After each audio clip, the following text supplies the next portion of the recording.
Fox 17. And now your host, Dr. James Haney. Thank you and welcome to the show this morning.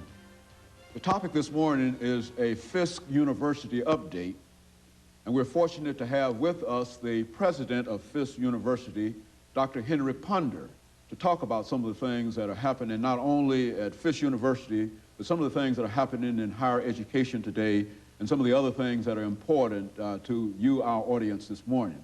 And Dr. Ponder, let me welcome you to the show this morning. Thank you. It's a pleasure to be here, Dr. Haney. I always enjoy coming to your show. We talk about some interesting things, and I get to read your columns every time I see them, and just feel like I'm getting to know you much better. Very good. Well, I appreciate that, Dr. Ponder. And, of course, the last time you were with us, I think you talked about your trip to China. And, of course, we want to get as much new information as we possibly can from you. But let's start off by perhaps giving our audience some information about you as an individual, you and the things that you were involved in before you became the president of Fisk University, your background in education, that kind of information. Very good, Dr. Haney. I received my bachelor's degree from Langston University in Oklahoma.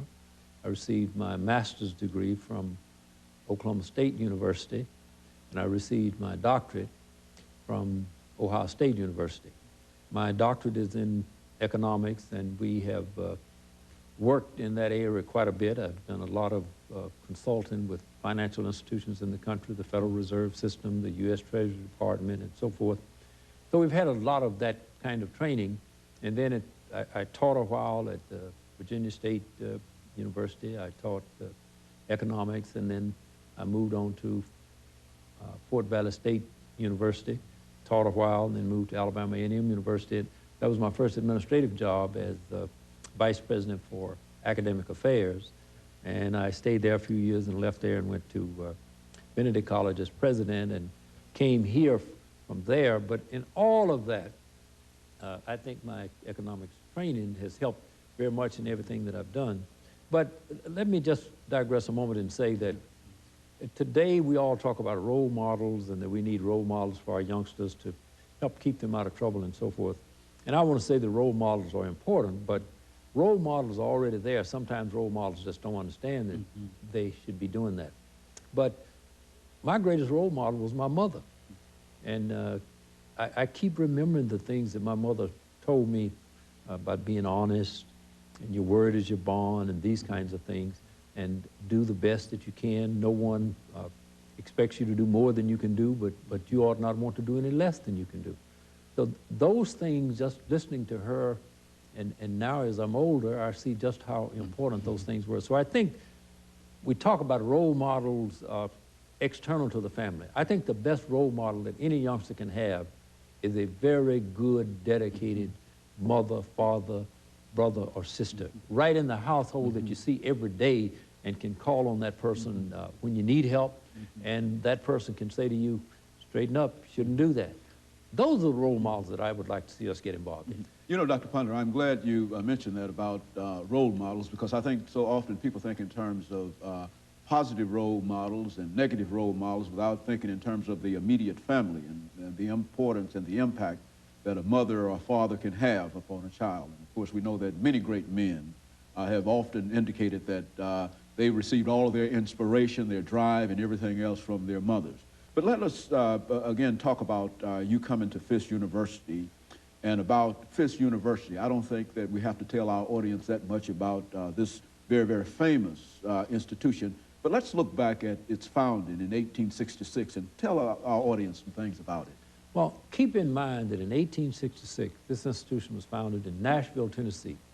And that was just a few years after the end of the Civil War, and slavery had been abolished, and the Emancipation Proclamation, all of that, and the university's the aftermath of that. And let me say that during that era of time, there were an awful lot of good and well-meaning people who saw the need for providing education for former slaves and their offspring. And in that regard, I want to here just pay homage to the American Missionary Society for being the catalyst for bringing together Fisk University in 1866. And we're proud of two things that happened in the incorporating charter. One says that we will be judged by the standards of American higher education, not Negro education. And two, we will provide education for all youngsters, regardless of race, creed, or color. Put that in 1866. Those were some monumental statements. And Fisk University has lived up to all of that. We have never excluded persons because of, for any reason other than qualifications in terms of what they could do performance-wise from our enrollment. And we have lived up to the quality thing for years and years. We were the top African-American college and university in this country.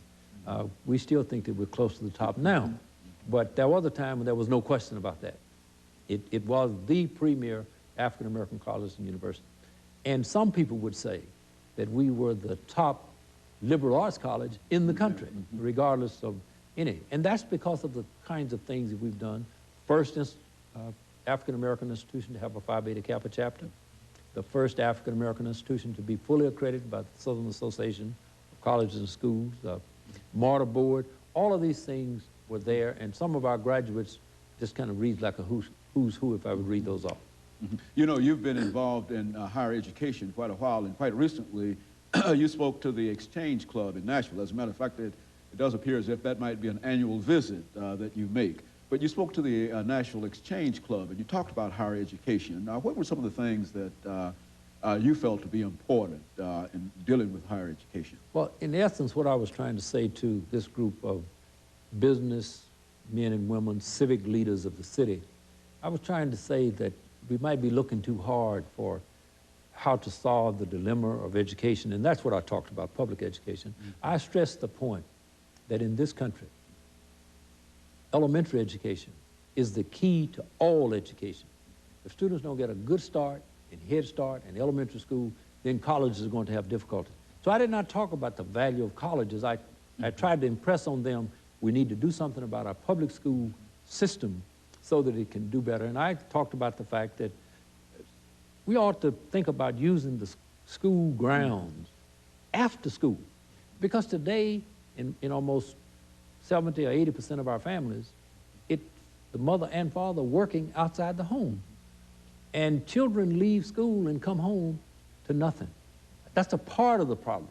If we had some activities at the schoolhouse so that someone would keep the kids there that don't have a place to go except to go home and be alone, we could have some real activities. I suggested that we ought to have some art classes, for example. We ought to get some computer instructions to youngsters staying late. We ought to do some math and English and so forth. That was just an idea. Playground, let them play on the playground until parents come home and then send them home. Part of the problem is youngsters going home with no supervision, then they are going to do something. We're just hoping that they do good things, but we have discovered they're not doing good things, they're doing bad things. So we talk about violence and all of that. Let's not throw up our hands. Let's understand that we can't solve that, and we have to have community schools again. I talked about the fact that today parents don't even feel that they're part of the school.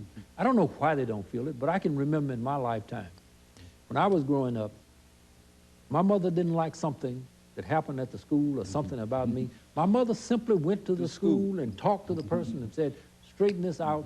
We got the message across. But somewhere from that time to now, you walk in a schoolroom, it first started out, there's a sign in the hall saying, report to the principal. Everyone who comes to the school has to go to the principal's office. I don't want to see the principal, I want to see the English teacher that my kid is having trouble with. So you go to the principal and you have to go through a setup to get it done. I'd like to see us go back to a time when parents could disrupt the school if they were concerned about their children. Now, that's the term that principals would use. I don't use that. When a parent comes to school, it should not be disrupted. If the parent wants to see a teacher and the teacher has a class going, I think the teacher ought to walk to the back of the room and say, yes, ma'am, Mrs. Jones, you want to see me? Let's go out in the hall and talk. The parent then feels that they have instant reaction to what their children are doing. But since then, parents now have leaned the other way, and now they don't want you to do anything to their children. So let's bring the parents back into the school system to help discipline our children. In other words,